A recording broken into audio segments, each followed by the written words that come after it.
Well, that worked, but just barely. That's really more weight than that little tractor needs to pick. It's only a 65 horse tractor, I believe, and it just can't. This weighs right at 2,600 pounds. That is a lot of front end weight for such a small tractor. If I had forks for my backhoe, it wouldn't be a problem. I think the backhoe can pick up around 12,000 or so. This little tractor just can't do it. But we got it up there. I did have to add a little bit of weight on the back. I had some concrete that had gotten hard, so I added 3 blocks back there. That helped because the tire on the other side doesn't have any water in it. But it's up there. I'm gonna try to scoot it in the house and see if I can move it around. Make sure we're not gonna fall through the floor.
All right, this is definitely a wet and soggy process, but it's working. You probably can't see it from here. All the little black streaks, 99% of them are disappearing, and the gray beams are turning back to a natural color, which is really all I'm after. So now I have to sweep the water out. I have to move the little man lift out of the way, move my decking over, and continue on. If I had 2 more sheets of decking, I could put it here and just keep leapfrogging, but I don't, so I've got to move it off of there. No big deal. Get that done right quick, and we're going to do another 8 feet.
First side of the house is done. I have to clean up all this water. I'll push it out with a broom. I'll set the fans on it and try to dry this floor out. Once the floor is dry, I'll move this other decking over here onto the dry spot, clean that out, and this is going to have to sit here overnight. So I want to spread the load out as much as I can. That's a lot of weight sitting on this floor. I mean, it should be fine, but there's no sense in adding, you know, that almost 3,000 pounds in one spot. I don't have to, especially on a wet floor. So I'm going to try to reinforce it, get this cleaned up, get everything moved so in the morning I can get out here, get this other side knocked out, and I guess that'll be it. We'll start on the outside. I'll try to get the outside finished, and this place will be ready to do some little finishing work and stain. I'm about to get started on the other half, but before I do, I want to show you what we did yesterday. You can see the difference. This is the side that we just did, and over here is the side we haven't done yet. So you can tell it's a lot cleaner. It's not perfect, but it's a whole lot cleaner. So I'm going to go ahead, get this other side knocked out. I'll say right quick. It's not going to be right quick, but I'm getting done as fast as I can and get this heavy thing off the floor.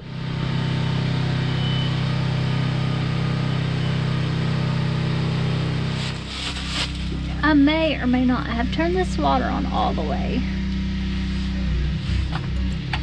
Looks like it to me.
All right, guys, I'm done with the ceiling.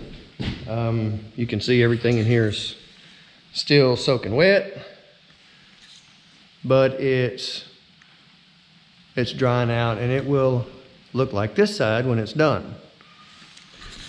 I hope that's the plan. The floor, yes, the floor will dry. This is a common thing on log houses, this type of construction. I mean, and normal construction, the floors get wet. They get rained on all the time. We sweep the water out, turn the fan on, an hour from now, 90% of this water will be gone. So I'm gonna get this heavy thing off this floor, get it back out there in the yard where I don't have to worry about it. And then I may start on the outside. But for right now, all of this up here is finished.